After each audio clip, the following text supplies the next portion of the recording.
네, 안녕하세요. 네, 잊을만 하면 찾아오는 화학안전주간 시민 프로그램입니다. 네, 감사합니다. 네, 장내에 한 300분이 앉아 계시는 것으로 느껴지고요. 이번 시민사회 프로그램 이름은 생활화학 제품 모시중한 뒤 안전에 관한 팩트체크입니다. 그러면 오늘 팩트체크 어떤 것들이 있는지 한번 살펴보기 전에 오늘 모신 분들을 한번 소개해 보도록 하겠습니다. 김은영 사무국장님 제 오른쪽에 계시는데요. 안전한 생활화학 제품에 정말 진심인 분이시고요.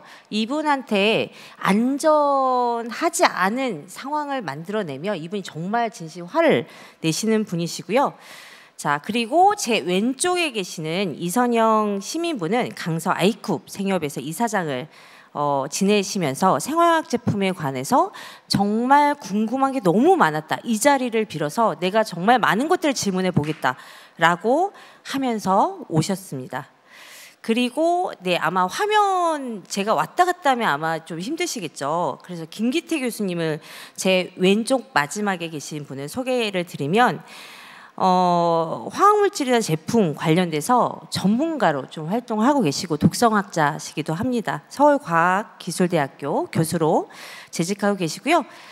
맨 오른쪽에 이번에 제가 픽한 전문가신데요.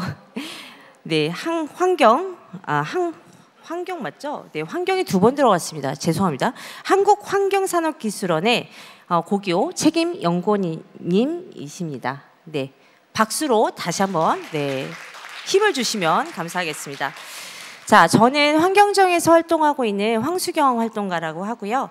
오늘 되게 갈 길이 멀어요. 원래는 1시간 반 예정이 되어 있지만 여기 계신 분들이 빨리 집에 가실 수 있도록 저희가 최대한 한 70분 정도로 생각을 하고 진행을 해보도록 하겠습니다. 자, 우리가 생활화학 제품 하면 제가 이것까지 넘겨야 되는 상황인데 넘기지 않았습니다. 네. 넘겨졌나요? 넘겨지지 않고 있습니다.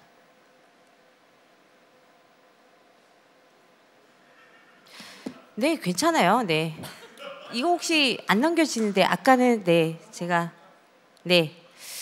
자, 오늘 우리가 얘기할 생화학 제품에 대한 분류를 좀 말씀을 드려야 될 것 같아요. 사실 우리가 생화학 제품 하면 다양한 내가 사용하는 제품들을 생각할 수 있잖아요. 그러면 오늘은 그러면 어떤 생화학 제품을 이야기할 것이냐를 한번 짚고 넘어가야 오해가 없으실 것 같아서 좀 이제 내용을 준비를 한 거고요.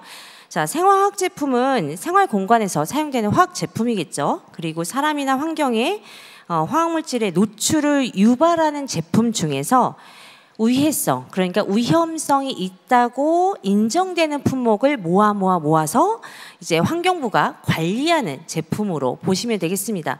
그래서 이름하여 안전 확인 대상 생활화학 제품인데요.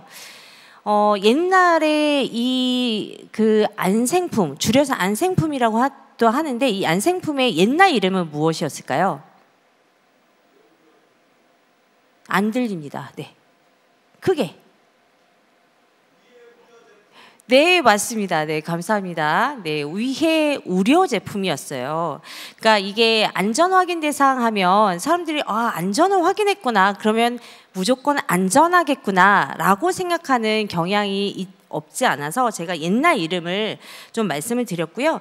그래서 보시면 아시겠지만 생화학 제품이라고 했을 때는 우리가 자주 사용하는 세탁세제나 방향제, 접착제 이런 것들. 그래서 사람 몸에 사용하면 안 되고 어떤 다른 이제 물체에 사용하는 것이라고 보시면 될 것 같고요.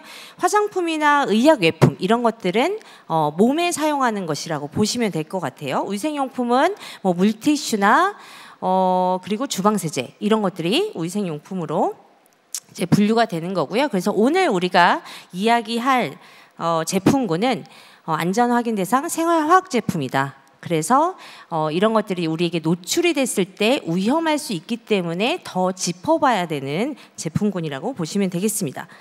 자, 그러면 우리가 이 생화학 제품 그럼 어떻게 만든지 좀 궁금하지 않으세요?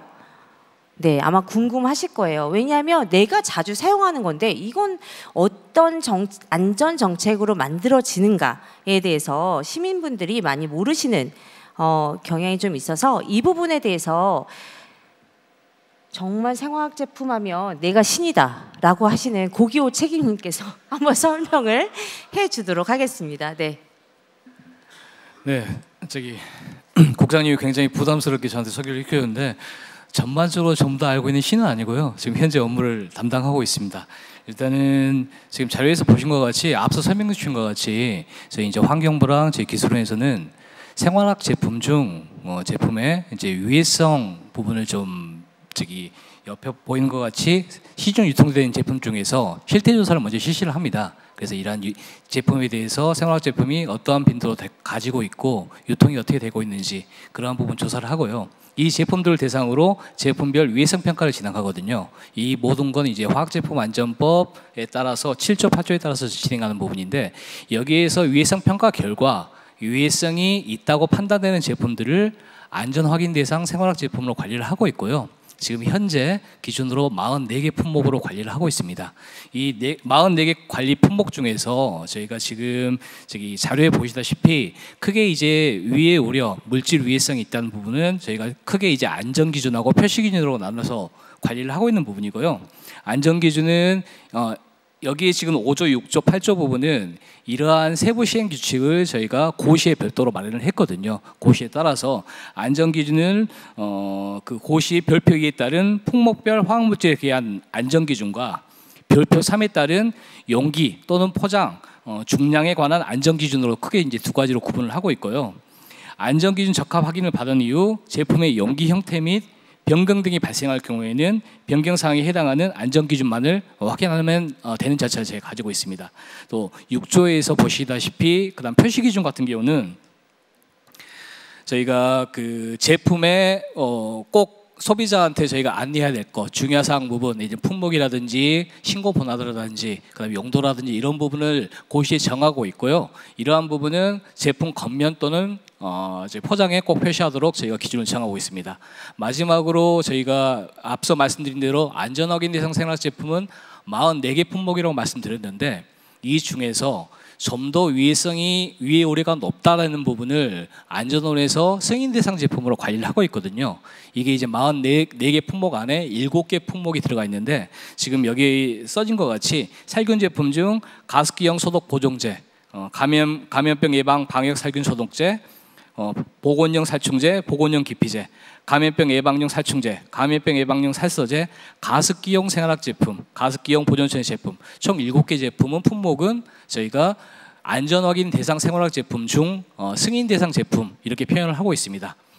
그래서 지금 옆에 흐름도를 보다시피 앞서 말씀드린 대로 기본적으로 환경부에서는 화학제품 안전법에 따라서 시중 유통되는 제품에 대해서 실태 조사를 하고 그 제품을 대상으로 위해성 평가를 하게 됩니다. 그래서 위해성 평가 결과 이게 이 제품들이 이 품목들이 위해성이 있다고 판단되면은 안전 확인 대상 생활학 제품으로 관리를 하게 되는 거고요. 그 관리에 대한 세부 규칙은 안전 표시 기준 고시라고 해가지고 저희가 고시로 환경부 고시로 별도로 관리하고 있습니다. 그래서 이러한 고시 이제 기준이 마련된 제품들은 이 제조 생산을 하실 때에는 안전 기준 적합 확인을 시험 검사 기관으로부터 안전 기준에 대해서 적합한지를 먼저 시험 검사를 받으셔야 되는 거고요.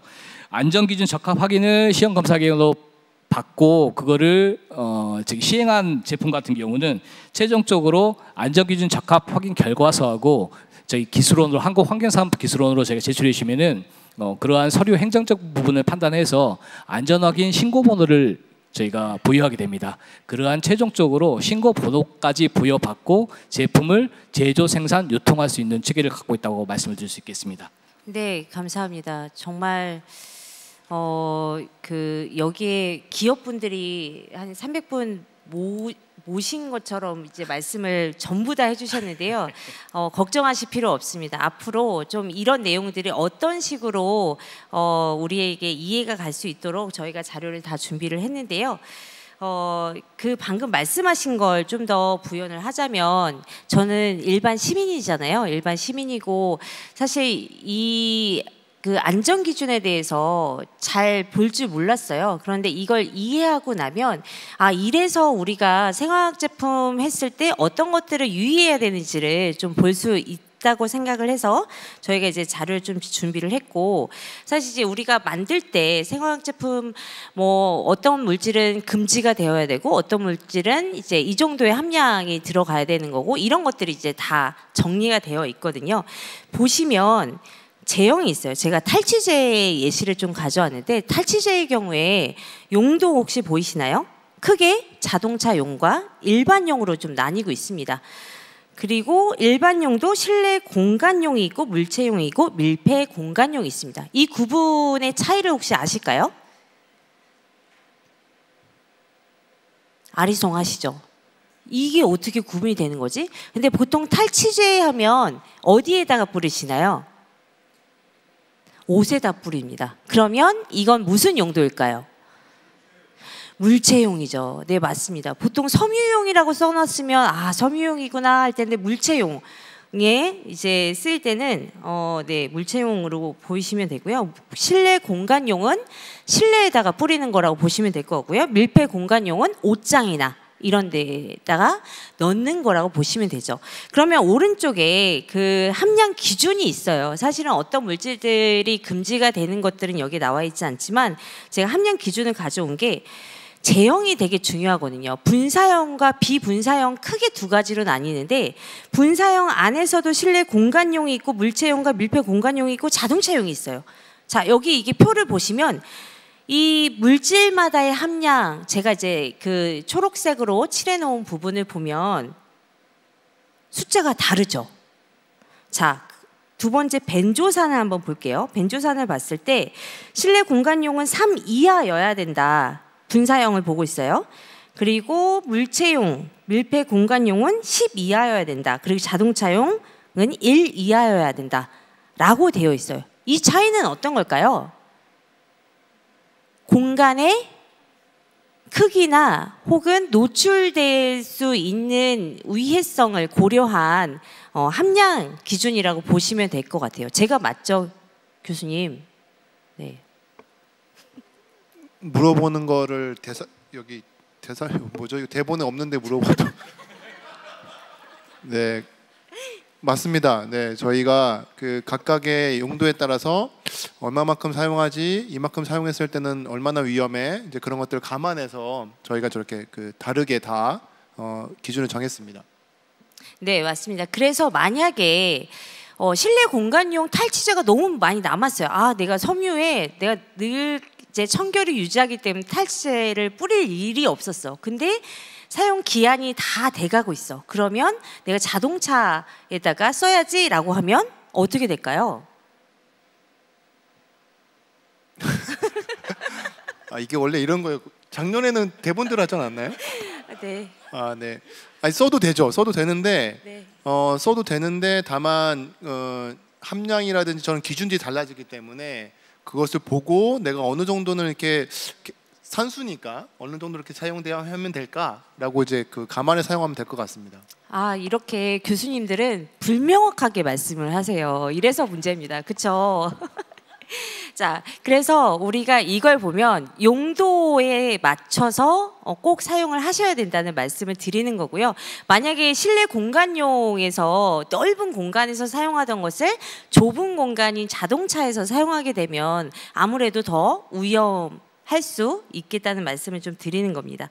자, 그러면 그 다음에 아까 이제 고교 책임님께서 말씀하신 게 이런 거예요. 그럼 이런 용도나 용법이나 제형이나 이런 것들에 대한 정보를 그러면 안전 기준에 따라서 만들었을 때 그 제품 뒷면에 표시사항에 이제 라벨이라고 보통 얘기를 하죠. 라벨에 이런 것들이 이제 표시가 되는 것이고, 그렇기 때문에 우리가 이 라벨을 보면서 아, 어디에 써야 되는구나, 어떻게 써야 되는구나, 뭘 주의해야 되는구나, 이런 것들을 보셔야 노출을 줄이고 안전하게 사용할 수 있다라는 내용을 좀 볼 수가 있겠고요. 그래서 여기에서 좀 중요한 부분이 있습니다. 네. 이것부터 우선 얘기를 해볼까요? 이건 김은영 국장님이 예전에 제가 강의하시는 거 들었는데 이거 너무 설명을 잘 하시는 거예요. 좀 설명을 부탁드려도 될까요? 제가 설명을 잘한 건 아니고 좀 그 강의였기 때문에 이렇게 공식적으로 생중계되는 게 아니라서 과격한 표현으로 좀 했었는데요. 그 소비자들은 유해성이나 위해성에 대해서 사실은 구별을 잘 못하세요. 그냥 이 용어에 대해서 다 위험하다 이제 이렇게 인식을 하시거든요. 근데 우리가 또 화학물질 관리하는 입장에서는 유해성과 위해성을 사실은 구분해서 얘기하고 여기에는 우리가 노출이라는 개념이 추가로 들어가기 때문에 이제 이거를 구별을 한다라고 보시면 될 것 같아요. 제가 이제 화학물질 관련한 그 일을 함께 하면서 독성학자분들을 많이 만나게 되는데 모든 화학물질은 유해성이 있다 이렇게 말씀을 하시거든요. 근데 이 유해성이 모두 밖으로 드러나는 것은 아니다. 그래서 만약에 이게 밖으로 드러났을 때는 우리가 위험해지는 거잖아요. 노출이 되었다고 표현을 할 수 있고 그래서 위해성이라고 표현을 한다라고 생각을 하시면 되고 지금 이제 황수경 국장님께서 그때 저희가 유자 강의에서 제가 말씀을 드렸는데 이 유해성이라는 게 우리가 고유의 성질이라고 생각하면 될 것 같아요. 모든 화학물질이 독성을 갖고 있다라고 하면 소비자들은 그럼 위험한 거지 라고 생각을 할 텐데 저희가 태어나면서 선한 마음을 갖고 태어날 수도 있지만 나쁜 마음을 먹을 수도 있잖아요. 그래서 어느 날 불현듯 제가 옆에 있는 사람을 이렇게 좀 때리고 싶은 거예요. 그런데 때리지 않고 참는 거죠. 그러면서 나쁜 마음은 있지만 이게 유해성이죠. 고유의 나의 성질. 그런데 내가 이거를 밖으로 고책임님을 때리지 않고 마음속으로 간직함으로써 드러내지 않는 거. 그러면 위해성이 나타나지 않는 거잖아요. 그래서 화학물질은 독성이 있지만 어떤 방식으로 쓰여지느냐, 어떻게 제품에 담겨 있느냐에 따라서 노출이 되면 우리가 위험해질 수 있다. 이제 이렇게 이해를 하시면 될 것 같습니다. 네, 혹시 이선영 선생님은 좀 이 부분에 대해서 알고 계셨나요? 늘 이제 화학물질의 유해성에 대해서 좀 걱정이 있으신 걸로 제가 알고 있거든요. 보통 유해성하고 위해성이 헷갈리긴 하니까 그냥 아예 안 쓰고 말지라는 생각을 할 때가 있거든요. 예를 들어 어저께 빨래 2판을 했을 때도 말리는 과정에서 아이들이 이 옷을 입고 나가면 약간 눅눅한 냄새가 날 수도 있을 텐데 이게 사회생활에 괜찮을까라는 생각도 하지만 향보다는 좀 눅눅한 게 낫지 않나? 막 이런 어떤 고민을 할 때도 있거든요. 그거랑 또 하나는 아까 설명을 들으면서 되게 헷갈렸던 게 이제 자동차라는 공간에 있을 때 이게 하나는 30대 남성이 탔는데 한 60km야. 그리고 물론 30대 여성이 60km일 수도 있지만 뭐 30대 여성이 한 20km야. 그리고 10대 아이가 10몇 킬로의 아이들이 이렇게 자동차에 탔는데 이 탈취제가 들어갔을 때 이게 누구는 위해성이 발현될 수도 있고 누구는 발현이 안 될 수도 있잖아요. 그럼 이 기준이 도대체 누구지라는 생각이 좀 드는 거예요. 그래서 설명을 할 때 20대 성인 남성 기준으로 했을 때 이게 어떻다라는 설명이 없잖아요. 그러니까는 뭔가 할 때 아이들은 좀 몸무게도 덜 나가고 면역 체계가 아직 덜하니까 좀 덜 노출시키는 게 맞겠다. 그리고 노인들도 그렇겠다. 이게 가늠하는 거지. 설명을 들으면서도 계속 그럼 나는 어느 정도 돼야지 그 위해하고 유해한 건가 막 이런 고민이 들어서 약간 물어보고 싶더라고. 연구하실 때 기준을 누굴 잡으세요? 그러니까 몸무게와 키와 그걸 어딜 잡고서 그 기준점을 잡는 건지가 좀 궁금해지긴 했어요. 설명 들으면서. 네, 사람마다 이제 연령이나 이제 뭐 성별이나 그리고 그 사람이 가지고 있는 건강상의 특질이나 그 모든 것들이 모두에게 이제 똑같은 위해성으로 다가오지 않는다는 것으로 들리긴 하는데요. 하나는 누구 기준으로 이 제품의 안전 기준이 뭐 이렇게 설정되어 있는 거냐? 인 거고 또 하나는 이제 김기태 교수님께서는 아마 이제 건강 영양 관련돼서 좀 이야기해 주실 수 있는 게 있을 것 같긴 하거든요. 먼저 책임님께서는 좀 알고 계시나요? 이 부분에 대해서?